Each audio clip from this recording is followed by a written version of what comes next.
I'll just take the main lever and I'm running some molybdenum paste around the inside edge, around the outside edge,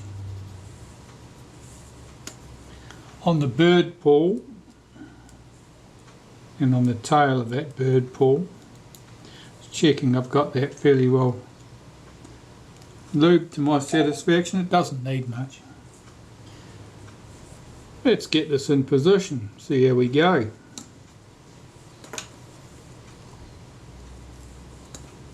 Hold back the pallets, swing that arm back out of the way to allow this to drop down. That's against its stop. Get the return, get the main spring hooked over its post. It's easier said than done today.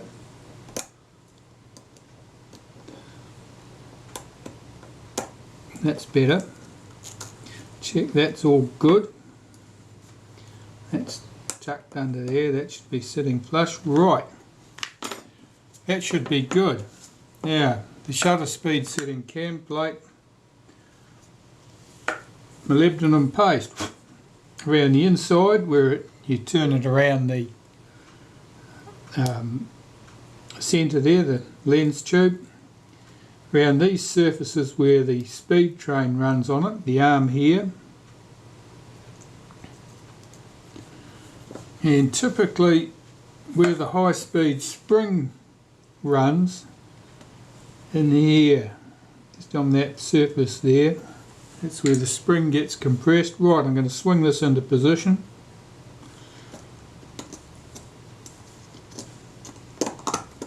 Check that that B lever tab there is not trapped underneath, that's good.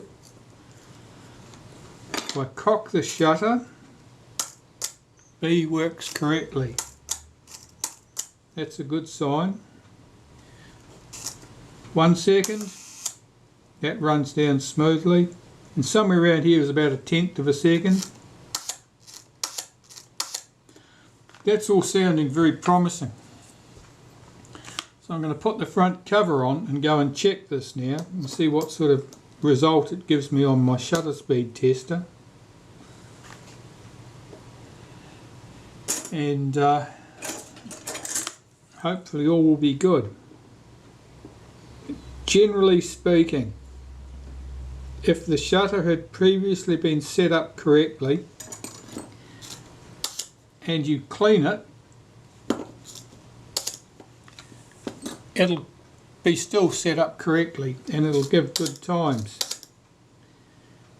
If someone had never cleaned the shutter properly previously and had simply mucked around with the retard gear train in an attempt to make their speeds meet their needs, then you will not get good results once you've cleaned it. They'll be all over the place. This is looking pretty promising. I'll go and test that. It's certainly not slow, but it might be a bit fast. Well, I've tested that. The speeds aren't bang on the money or anything, but they're pretty close. They're about what you would expect with an old shutter. The high speeds in particular are certainly slow. That's quite normal. Chances are they never really did reach their rated speed even when they were new. So it's very likely that the 250th of a second was never much better than a 200th. Likewise, it's likely that the 500th of a second was never any better than a 400th. And certainly that's the sort of speeds I'm seeing here, or perhaps just slightly below that. The slower speeds are certainly quite close. They're slightly fast, but there's not much in it. Certainly within the 20% normal tolerance and probably within 10%. So I'm quite happy with the speeds, and of course it's working reliably, and perhaps most importantly the diaphragm here, the aperture, is nice and smooth, moves easily, no problems there. So the shutter's dealt with, and I can carry on and put this in its outer case, clean the lens, put that back, and then once I've done that, I suppose I better start work on the camera body again. The parts are back from the ultrasonic cleaner. Alright, I better put this outer case back on the shutter.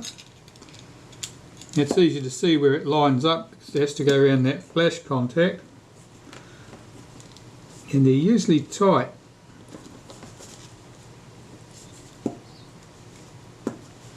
Wind those screws in,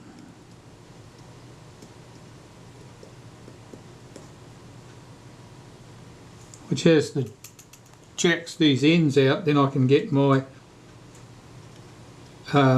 aperture settings detent slid into place. That only goes around one way. The marks are further apart at the large aperture end, closer together at the small aperture end. Right, that's in place. Let's back these screws back out slightly so they're locating and not much more.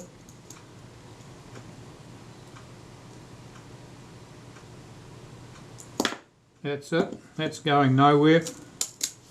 That's my shutter completely cased and ready to go. I'll better clean the lens.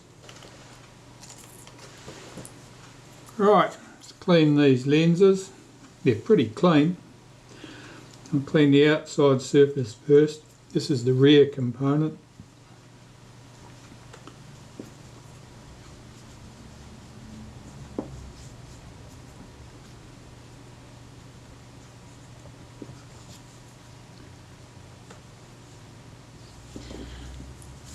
I'll do the front component in the same way. If I clean the front component, if I clean the outside first, it's easier to judge how clean you're getting the outside surfaces because they're closer to flat, and you can see from reflected window light if you've got any smears or anything on the lenses still.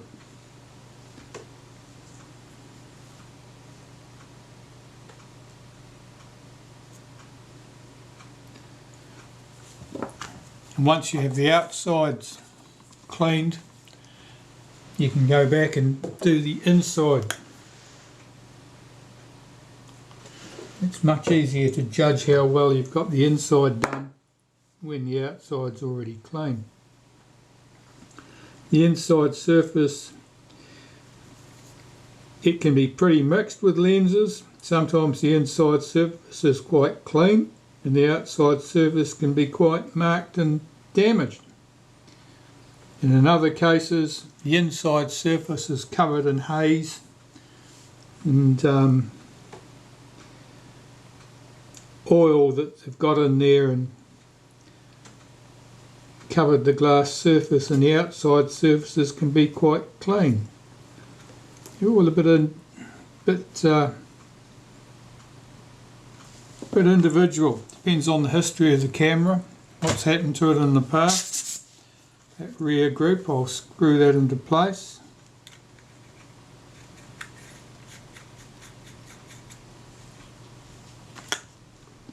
Sometimes it's easier to judge how clean you've got the lens when it's mounted on the shutter and you can see through into it clearly.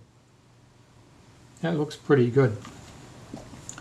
At the front there's a trim ring that goes on the shutter, and then our front lens group.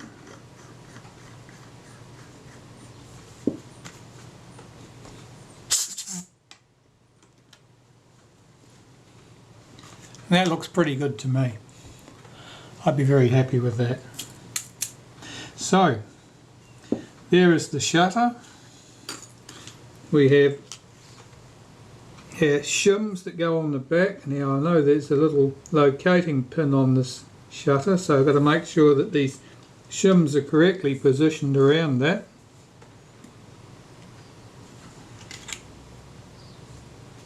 That one looks a little bit oily. Let me give that a wipe. The paper ones, by comparison, are very dry. Now, there's not much on that. The condition of the diaphragm blades and the shutter is a bit of a mystery. There's not a lot of oil around the outside of that shutter. And there's the retaining ring.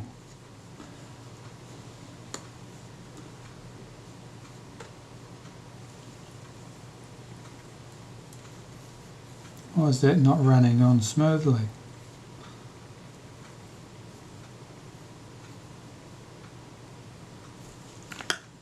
It's not either.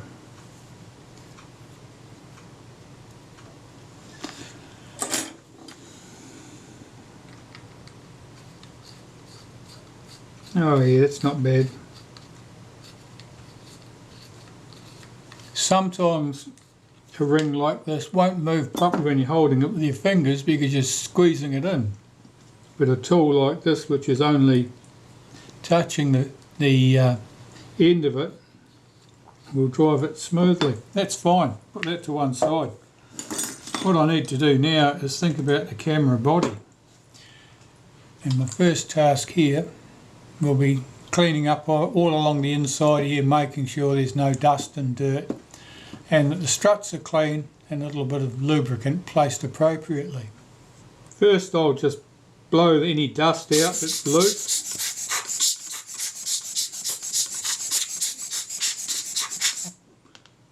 Not much is moving, to tell the truth. If I went downstairs and used my compressor it might be a different story, but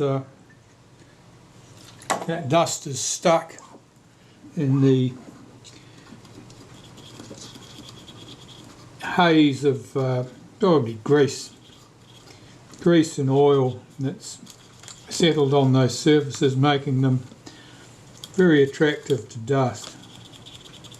You can tell by the colour coming off there that there's oils involved.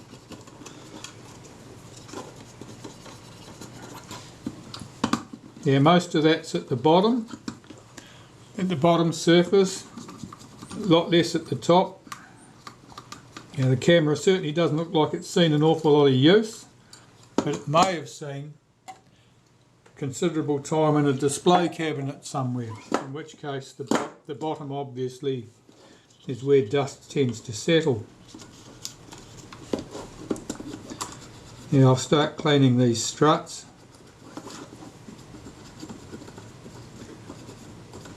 And the front standard. Now these parts are all very clean as these things go. It's much more common to find that they are very dirty and oily, and that the grease has attracted lots of dust and rubbish, and that dust and rubbish is heavily impacted. That's not the case here. This is all quite clean.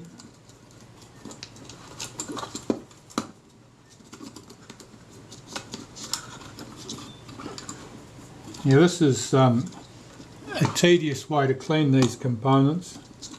It's much easier if you've got the struts out of the camera body to get at these components and clean them. You clean them far more easily, and you can clean them more thoroughly too. It's very hard to do a thorough job of cleaning from when you've got the bellows and all the struts in the camera body. It doesn't move particularly freely there. I've got to decide where that stiffness is, and it's the movement on that shaft that's stiff. It's going to need some lubrication on that. A little bit of molybdenum paste would be in order.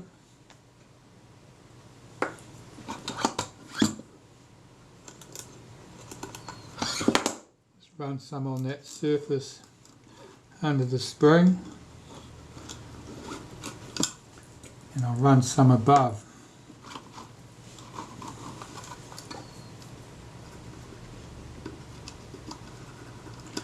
I can see that the surface of that rod is slightly rough.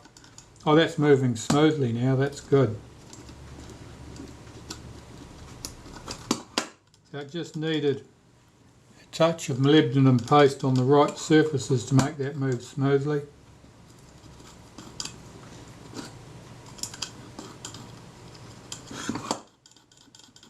That's good. Right, once more with the Naphtha. Let's have a look at this front lens standard here.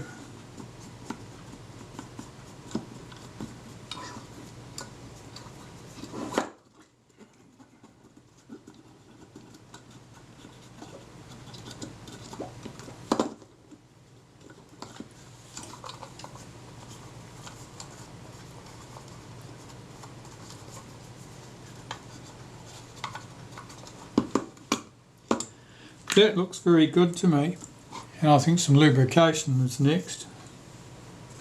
Well, I've got some synthetic grease here. I'm just going to use this to lubricate various parts. Just cleaning that stick, it's got a lot of rubbish on it. Right, so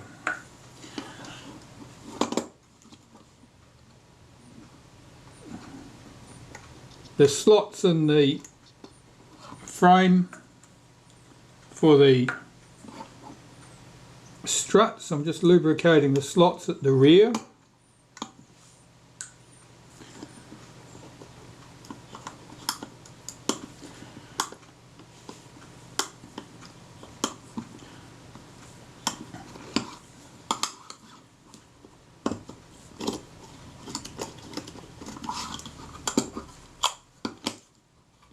That seems fine. Now, where is, oh, that's what I want. The lens mount, the focus mount really. Let's get this in here.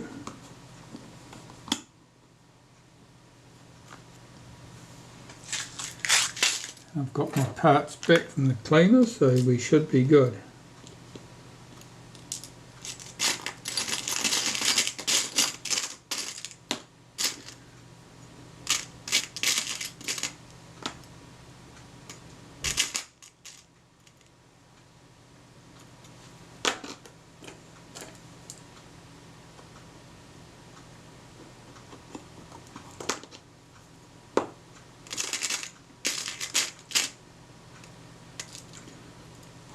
So all these mechanical parts have been through the ultrasonic cleaner,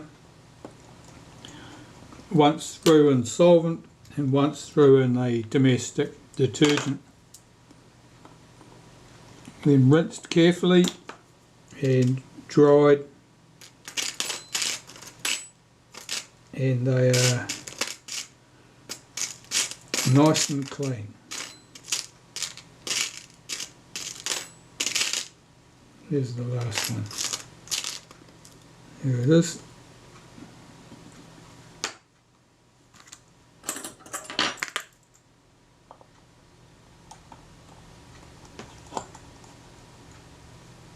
I'll shut that curtain, that sun's a little bit strong coming in there.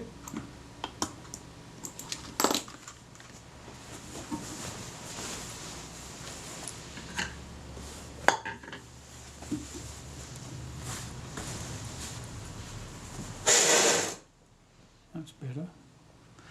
Lowers the contrast ratio somewhat. Right, with those 4 screws tightened up.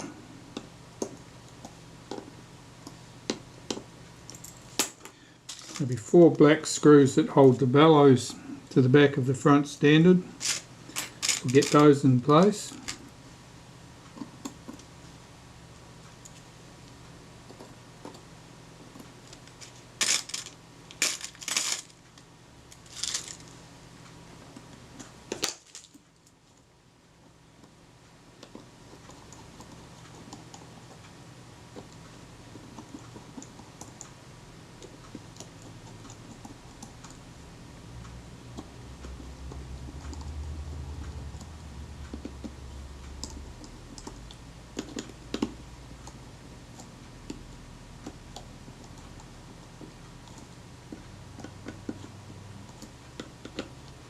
That's good.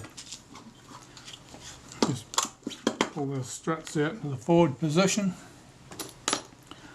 Let's have a look at the focus, the helicals, see how they work. The outer helical, so you make sure that moves smoothly in the mount. It does. That's good. And the inner and outer.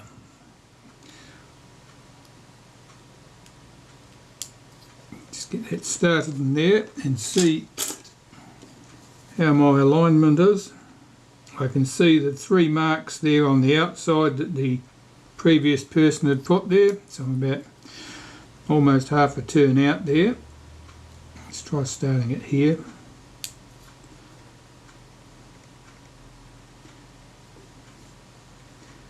No, another one. Let's try that. Another one again.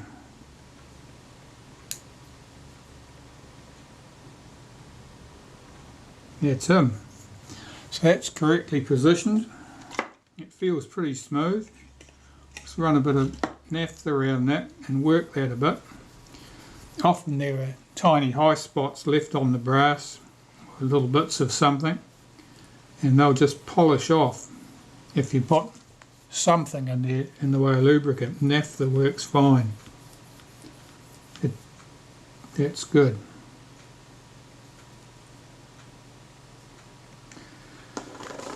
Okay. Well, I need some helical grease for that, so I better find it. I was busy telling you how I was putting the grease on the helical, but I see the camera wasn't actually going. That's life as we know it. Basically, I just backed this right out, put 5 dots of helical grease on there, worked it in.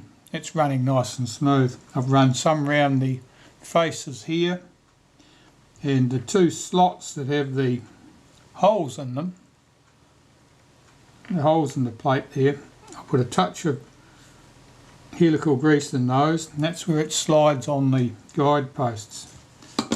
Now I can put this back in the camera.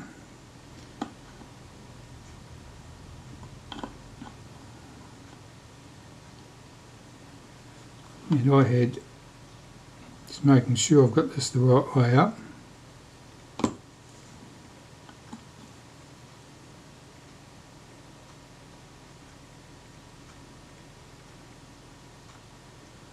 Yeah, that looks right.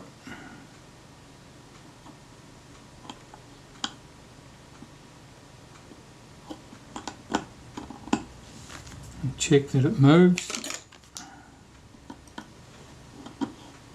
Yeah, it moves freely. That's good.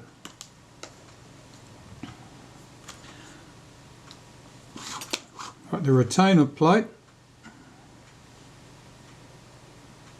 I'll run some round the edge of that. All the way. It's held down with 6 screws, so it's held down fairly evenly. With later cameras like the 3C types, I only use 4 screws, and you can tell that it's only held down by 4 because there are 4 bright spots where the plate obviously comes in contact with the outer helical, and everywhere else obviously it's not being rubbed at all.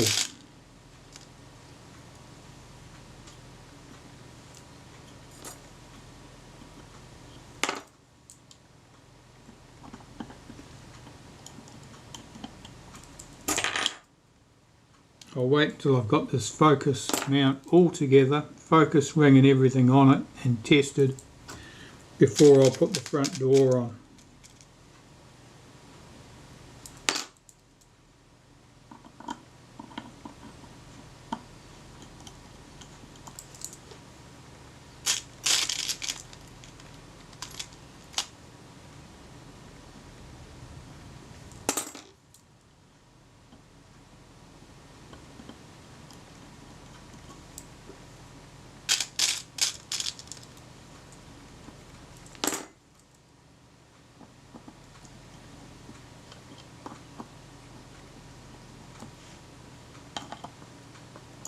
Right, I'm supporting this front standard between finger and thumb while I'm applying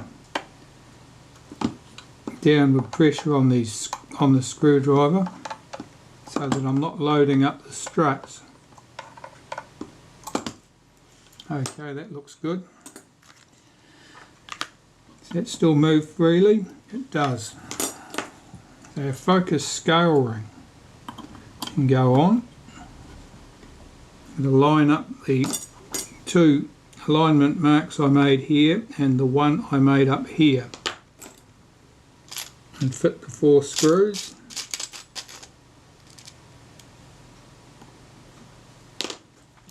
I looked at the edge, the inside edge of this piece here. As I said, it was quite rough all the way around. I could come to no conclusion as to whether or not it had moved on those screws and that's why it was chewed up, or whether it was just rough from manufacture because it was not a good fit and someone ran some tool around it in order to improve the fit. I just couldn't tell. So that being the case, we'll just put it back exactly where I found it and test the focus very carefully to make sure that that was indeed correct. Where's the last screw? It's hiding.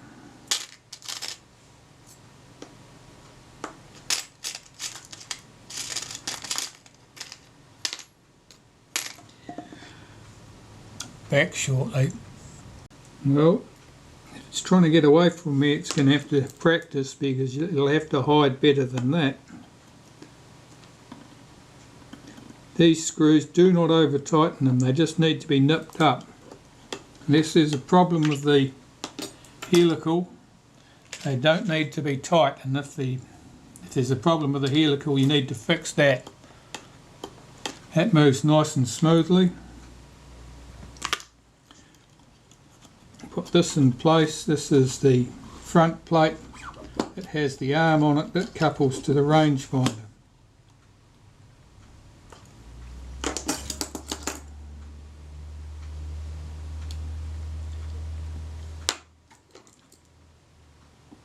And this was extremely reluctant to move at all before we started.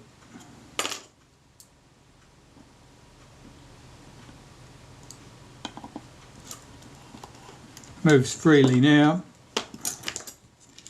and the guide post that goes here that couples to the rangefinder.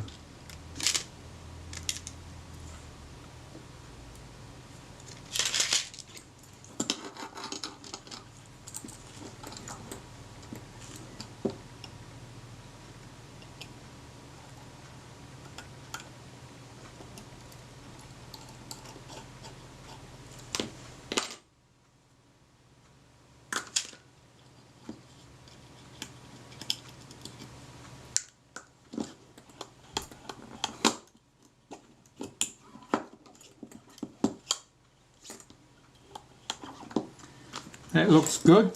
That's all happy. So with the focus done, really I can put the front door back on the camera.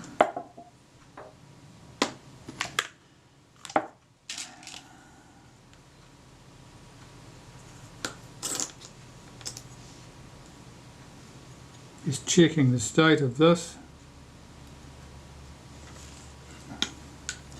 That all looks good. Now there was a washer on the door.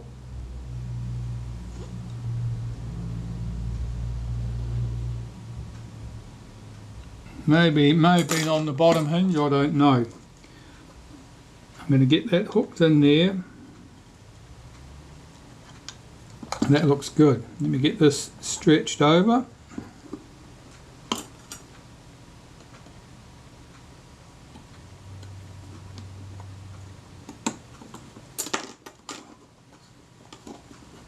Get the front partly folded in.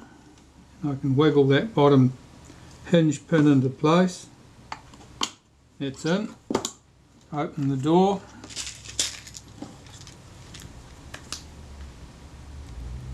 Get the top pin in position.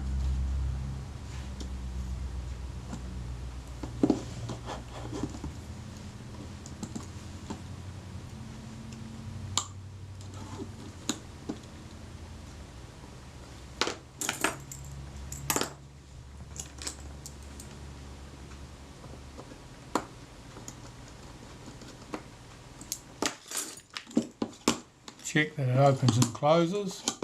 It does. Right, so some fresh synthetic grease in the guide slots, top and bottom.